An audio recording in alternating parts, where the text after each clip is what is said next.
I'm Joshua, and I'm an INTP. And first and foremost, I would like to say thank you for viewing this video. And the topic of this video will be one of maybe more popular interest than the things I talk about in other videos. And I don't typically like to talk about types per se, other than in a general theoretical way, but having close friends of this type has led me to come to some general conclusions about aspects of the INFJ nature and things about an INFJ that may not be readily apparent and fall under descriptive categories that one may not hear used often in typological analyses. I will not go into the core, well, I can't say what I will do and what I won't do. But the topic of this video will be on the paradox of INFJs. And that is to say that their existence is paradoxical in some extent, meaning that they are a walking absurdity in a certain way because of their base desires and motivations, those things being in almost complete antithesis and anonymity with one another. And it's not them so much being introverted extroverts, as they're popularly called. But it is that their motivational schema and what they want in life are opposed to one another.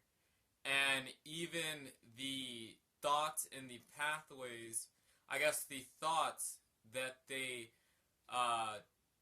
walk across and the ones that they transgress, I suppose, it's just quite an interesting, peculiar picture. So INFJs are NFs, and NFs have a existential burden strapped to their existence by way of them being intuitive feeling types. And I have another video on this if anybody wants further detail in it. I think that NFs ultimately are concerned with meaning, though no type is concerned with meaning as much as INFPs and secondarily ENFPs.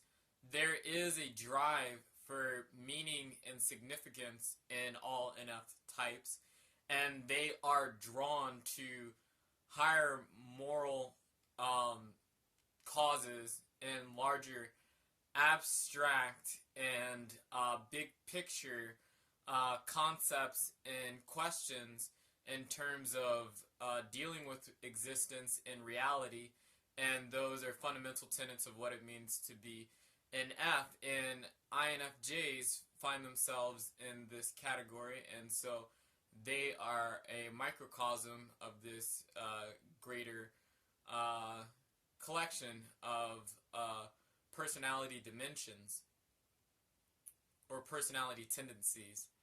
Now, and that's by way of the Keirsey quadrant system. And now what I would like to say is that starting with their extroverted feeling, introverted thinking axes, the two opposing items in my psyche and in most dominant introverted thinking types are brought to be in harmony in the INFJ, and that is a source of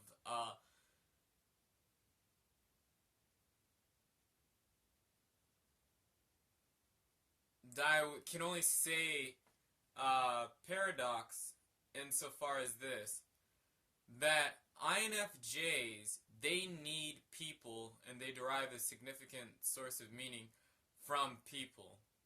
But at the same time, they have a very serious and cold analytical lens. They uphold society in some respects, but at the same time judge it for what it is and sees it for what it is, if they are not lying to themselves. And it is not like INFPs and ENFPs that they become disillusioned, and the way that they become disillusioned and go towards the self in some respects.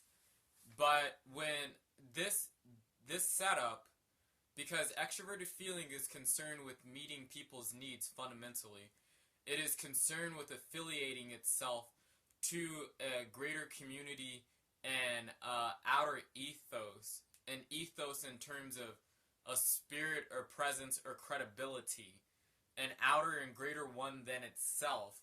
Extroverted feeling always fundamentally wants to be a part of something rather than being on its own. It derives and pulls its greatest bits of fulfillment from being a part of something. So at the core of the INFJ nature, they essentially want to be assimilated into something. They want to be assimilated in some whole. And they willfully want this sort of emotionally and socially. They want this. And you see it in Plato's Republic. His republic was not a republic in the way that one would think in terms of our society, but was a totalitarian regime, essentially. And there is this aspect of extroverted feeling that is very much totalitarianistic in nature, insofar that there should be one central body in order and resonance or thing of significance that governs and dominates all other things, not dominate in their minds in a pejorative or a negative sense, but dominate insofar as everyone is a part of it, and it is a part of everyone and directing everyone, and everyone derives something from it. We all stand around and hold hands, not singing Kumbaya, but walking in a circle, looking in awe and majesty at this thing, and turning and looking to one another, congratulating one another's, punishing but then redeeming one another's, uplifting one another's, and all in a very harmonious way. That's extroverted feeling, roughly, and that's what's in the INFJ. However, introverted thinking, it is tertiary, so it's not nearly as powerful in their psyche as it is in mine, but it does allow for them to do is to see what they should not see. And that's something that all NF suffer from. They have the place that their feeling leads them.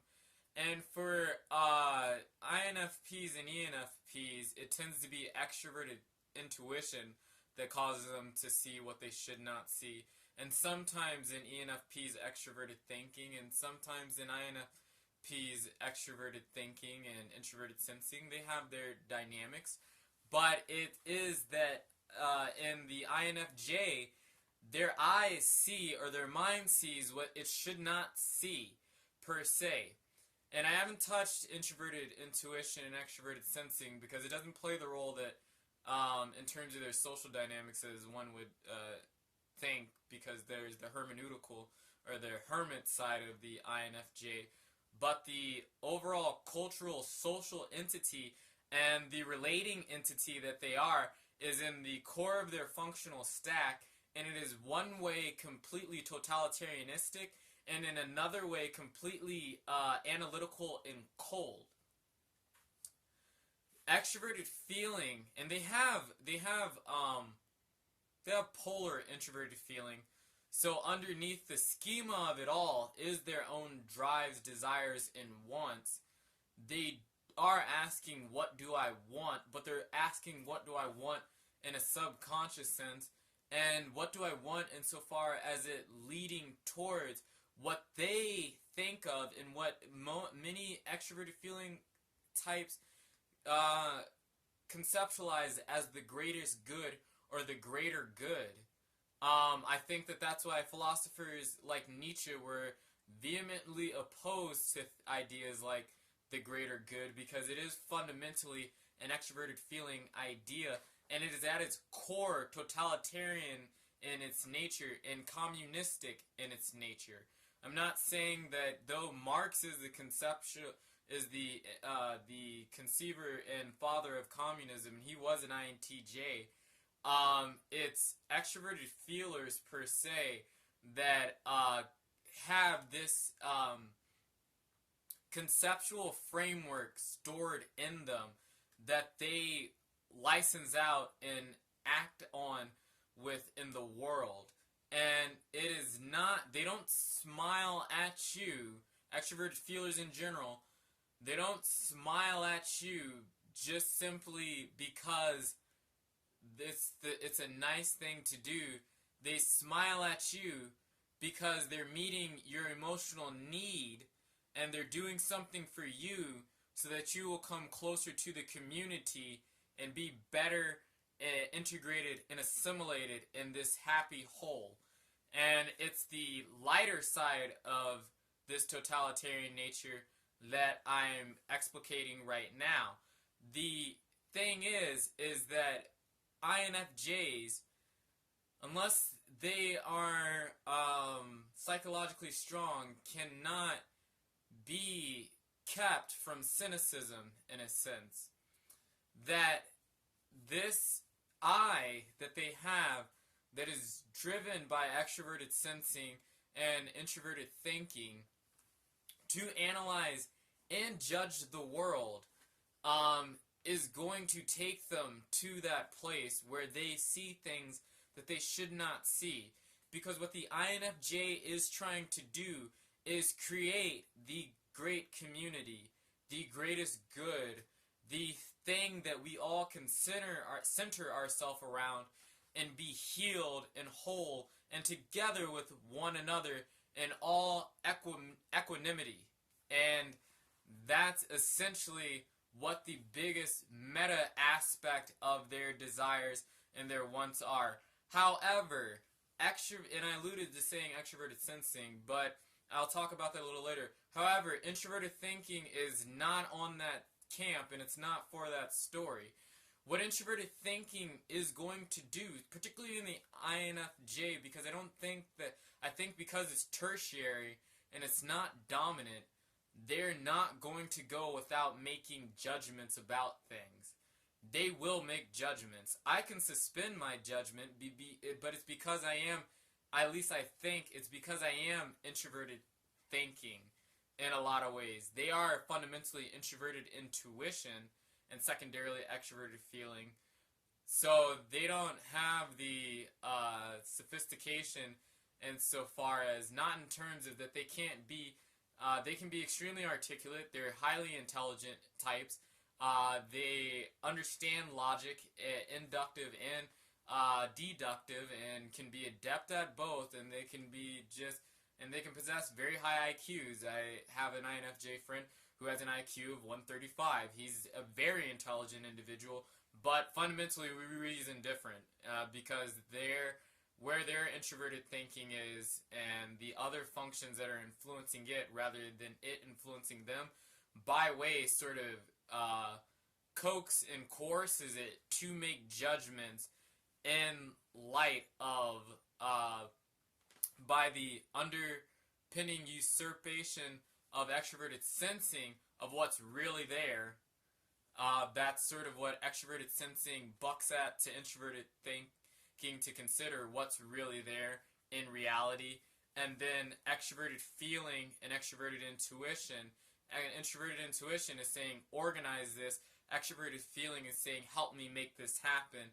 Introverted thinking is in the center, and it's doing its job and it's playing its role in their psyche, but it's not playing its role unfettered. and because of what the other functions are telling it and stretching it towards, it is going to make judgments about things more so than just simply understanding things. That's going to be its tendency. And because of that, it cannot, and introverted thinking is subjective, so there are other aspects that the psyche is giving for it to act on. It doesn't pull content from its own. It's only a system of logical operations and rules for inference. But what gets put in there, the INFJ does not realize that introverted thinking, it is not concerned with the appearance, but is only concerned with the contents, and will render it as dry and as sterile and whole as it possibly can.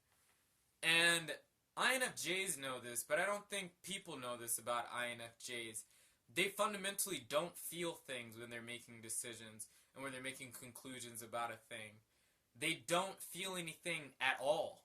And they don't. They really don't feel anything at all when they're making decisions and conclusions about things. They're very good at making a presentation for people and wearing a face and truly wanting what's good for people, but they do not want what's good for you from the same standpoint that maybe an introverted feeler is going to feel towards you. By giving the introverted feeler, it puts a special denotation of your existence in their mind or in their heart or in their soul. They don't care about everyone, but when they do care about people, the person is their possession. INFJs, you're not their possession, and you're not in a negative way. You're not their possession, and they're not going to derive any special feelings per se for you. And that's not a negative thing, but it's just to say that INFJs have a certain appearance, but what's underneath is only a mechanism, and like analogous to my own existence. I'm not an android, and I'm not a robot, and I have emotions and I have feelings. INFJs, they have emotions and they have feelings, but what they are using to essentially make decisions is, because introverted intuition, it's a perceiving function, it's not a judging function. An extroverted feeling is making decisions, but the judgments, like what they're pulling things from, is not personable and not humanistic at all. And that's a very fundamental aspect of them. And it is what they, by way of their own psychic, I don't know what to call it, but they're tricked by introverted thinking sometimes, and they can't see it. It's almost like Faust for them, insofar as that it appears to them and coaxes and coerces them to give in to it and use it as its means, for them to use it as its means to influence extroverted feeling. And people popularly call this the NITI loop. And it's not a loop. Like, it's not, to me when I analyze it, it's not being concerned with abstractions. It's a totalitarian nature being driven by a rational-centric and non-humanistic view of the world. And that ultimately, to me, is the first basis of the paradox of the INFJ existence. At least I noticed this in my INFJ friend. He does not care about people as much as they think he cares about them. And he cares about more so a greater good and a community ethos, a greater net benefit that he can produce, or that one should produce, but that he doesn't necessarily want to be a part of as an individual, not like an NF wants to be a part of, as an INFP or an ENFP wants to be as part of as an individual. They lament and they mourn in some respects by the roles that they have to play in life and to society, and they rather not be the individuals and figures that people want them to be. Now, that's not to say that they don't like people and that they don't enjoy people, but it's to say that they do commune with their introverted thinking, but they're going around and slicing up the world and thinking about it from an introverted thinking standpoint, and organizing all of their intuitive notions that they're pulling from introverted intuition and extroverted sensing. And extroverted sensing is playing in cahoots in some respects at the bottom of their stack with introverted thinking, saying, look at this, look at this, look at this, look at this.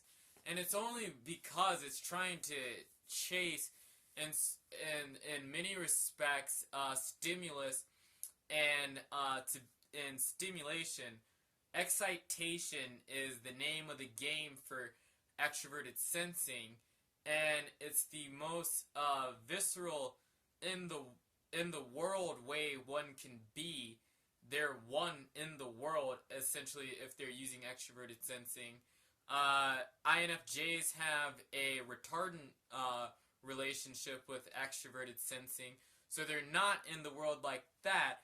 But what INFJs do is they see things. They see things and they analyze things. They pull back, not by way of their choice, but they pull back very much analogous to extroverted intuition and the role it has in NFs, in NTs, in terms of their cynicism that they can have. It pulls back the curtain and they see whatever ugliness or whatever imperfection and damp, shadowy aspect or lacking aspects of reality. And they take these things in, and these are the things that are being fed to the NI, that they're making their conclusions and being stricken with their revelations by, because different people say different things about introverted intuition, and I can't say that I have it pinned down for certain.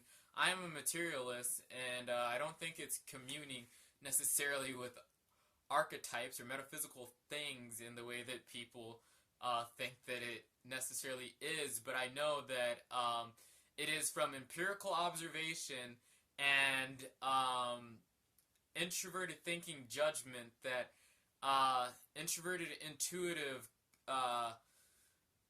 insights come by way of. And it's just to say that there are problems in the world and there are problems with people. And introverted thinking, it notices all the problems. And extroverted seeing helps it really notice all the problems. And kind of makes it pays more attention to the problems than it most likely would in my consciousness, because I see the problems, but I'm much more concerned with abstract notions, and I don't really want to be firsthand within the world and society and things. But I don't have extroverted sensing, so it doesn't nothing drives me there other than a inferior extroverted feeling that has this sort of egalitarian and totalitarian humanistic sentiment to it, and that's it. But I repress the totalitarian part. I can't get with that. Anyways, it's just that INFJs, they are essentially cynical and alone in very many aspects of their nature. Because they are the homunculus or the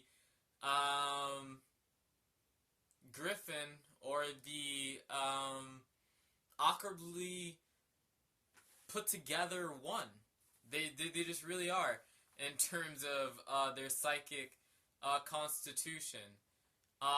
They don't live in the world like the extroverted sensor. They do not analyze the world like I do, but they're analytical nonetheless. They do not feel they do have polar introverted feeling that causes them to feel their own personal feelings, but they shove that stuff down, and you rarely get to see it. And it usually does not drive their efforts, nor what they try to make manifest, or what they represent in the world. And they don't feel things for people like people may attach and feel about them.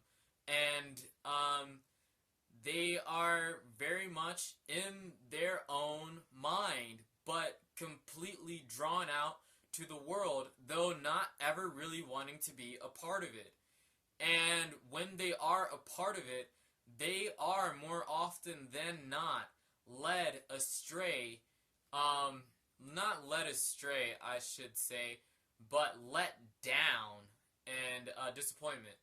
That's the NF paradox in many ways. It manifests itself and for different reasons, but in the INFJ, it is by way, at least I speculate and theorize by my own research and what I just can tell from my friends, that is by way of extroverted feeling and introverted thinking that creates this totally crazy little space that they live in. And so the first problem is essentially that they want to create something for people to be around and to be whole and join together in. They need to go to people to do that. They do not like people the way that people like them, per se. It's not to say that they don't like people. And they do like people. They're people persons. But very much believe that an INFJ sees all that's wrong with people just as much as it can't help but be compelled towards their needs and their interest. And the compulsion per se can, when the INFJ is strong and strident and is balancing out their psyche, it does not cause them to be disillusioned or to drift off into just complete metaphysical land in the introverted intuitive space. They don't become completely hedonistic and licentious, and they don't become completely rationally cynical. Though a lot of them live in rational cynicality. I don't know if cynicality is a word, but a lot of them do. At least from what when you can get the real things to come out. A lot of times around INFJs, when I get them by themselves, I say what I really think, at least negatively, about the world, and I fail to hear what they think about people sometimes and their need for intellectual engagement and stimulation by way of their tertiary introverted thinking, but being so disappointed with most people and their cognitive activity and capacities. And that creates a lot of trouble. Now, the thing is that the INFJ, they are a judging type, so they're going to make things happen out in the world. And it's why they bring totalitarianism with them almost wherever they go. Like, that's not something you won't see out of extroverted feeling almost ever. Like, it shocks me and surprises me how often you find that with extroverted feeling. That fascism, communism, totalitarian systems, they emerge out of extroverted feeling. And I think this fundamentally, and I've seen this, Martin Luther King, at the end of his life, was a communist, and he wanted to see a socialistic revolution in America per se, post the civil rights work, and I really think that that's what got him assassinated. Not necessarily all that he did with civil rights, but when he wanted to start changing capitalistic policies towards socialistic ones, that's where he got in trouble. The Black Panther Party, when I look at their leaders, a lot of them are INFJs, ENFJs, ESFJs, ISFJs, INFPs, and ENFPs, and it's like there is a correlation I just noticed between socialism, communism, fascism, and extroverted feeling, and the Bolshevik state of Lenin and Stalin, and that thing is in INFJs, and what the issue and the problem can be is their cynicism, by way of their disillusionment, causes the greater good to become something that is not anywhere nested in reality, but is by way of a complete abstraction, because it's not something that is possible in this world.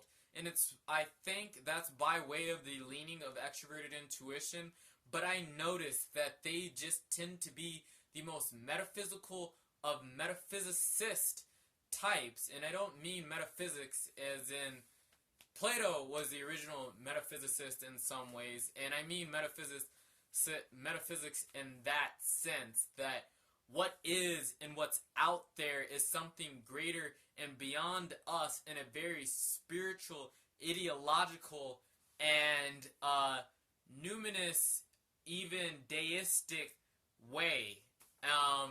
And I can never understand why all INFJs go there, but I have determined and see that it is by way of the middle of their core, and what extroverted feeling wants, what introverted thinking judges by way of what extroverted sensing is seeing and showing them, that they go to complete metaphysics and are wrapped up in a very strange spirituality, I gotta say. Just from my extent, I don't think it's necessary, but whatever, don't tell it's an INFJ, though they're probably watching this video. It's just to say that they go where they go, and it's ultimately leaving people. They either, when they're cynical, and this is the paradox, because they are such benevolent beings and trying to create such beneficence in the world, they are Harvey Dent. They start off as the good lawyer, but they become two-faced at some point in the process by way of their middle functions and their inferior ones. And they either want to create a totalitarian regime and subjugate people because I love you so much and you won't do good for yourself, so I'm going to make you do good, essentially. Or you won't be rational on your own, so I'm going to make you rational through these policies and school programs and whatever. Or I can't make you do it. It's not enough. This world is not enough, and I am not a part of it. And they step away from it and go somewhere else that ain't here. And they can even damn the material and the physical existence that one can have. They have the greatest eschatology to them in some respects. It was just not the greatest, but they can accept. I find a lot of them in the clergy and in church, and they can accept some of the darkest eschatology and Christian theology, that the world is essentially going to be destroyed, that all material things as we know it is going to come to an end, and they're alright with that because the world is broken and sinful, and it shouldn't be this way in the first place. It's like, if they don't see how dang malevolent that thought is, like, to some extent, but it's just that they are this they have this feeling, but they are this rational centric thing, and where the rationality takes them in terms of their desires and the metaphysical landscape that they live in, they are a walking absurdity in a lot of ways, And I'm not trying, because I love my INFJ friend. I don't say I love people very often. I'm talking in a very abstract and general manner, and I hope I'm not being negative towards INFJs. I like INFJs, but I like talking about what's actually there. So, back to what I was saying, but they are this walking absurdity by way of their complex, and I think that they have a great existential burden to them because of it. Now, extroverted sensing's role, it's not merely that it tells them not to trust their senses, but it anesthetizes the INFJ insofar as that the INFJ, whoa man, they are, they know without knowing.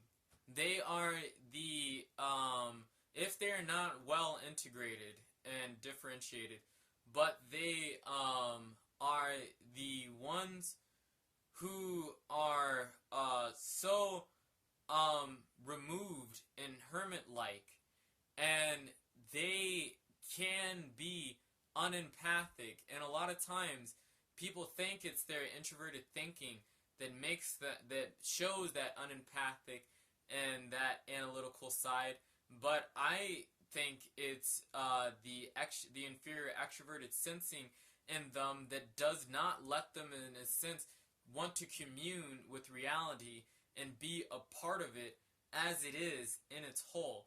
They crave for it in some respects, but at the same time, they don't do it. And it's extroverted sensing is serving introverted thinking, introverted intuition, and it will never per se be fully conscious, but it is a place they're going to derive meaning from because it's their inferior function. And really the paradox is mainly in the middle of their stack, and there are obvious problems that arises from the conflict of introverted intuition and extroverted sensing, but I don't really want to talk about those because I think those are things that are always talked about, and it might be somewhat overplayed. And I don't think it's quite as insightful to just go there, per se, and what really makes up the absurdity of the INFJ. Now, me saying INFJs are absurd is, again, not a negative, but absurd in just that they what they are, what they show, what they want, they're all going in different directions, and I don't know how these people hold it together and keep it together, but INFJs, they are absolutely fascinating. And that's my video, and thank you for watching. You may not like it and you may not agree with it, but hopefully you found it interesting.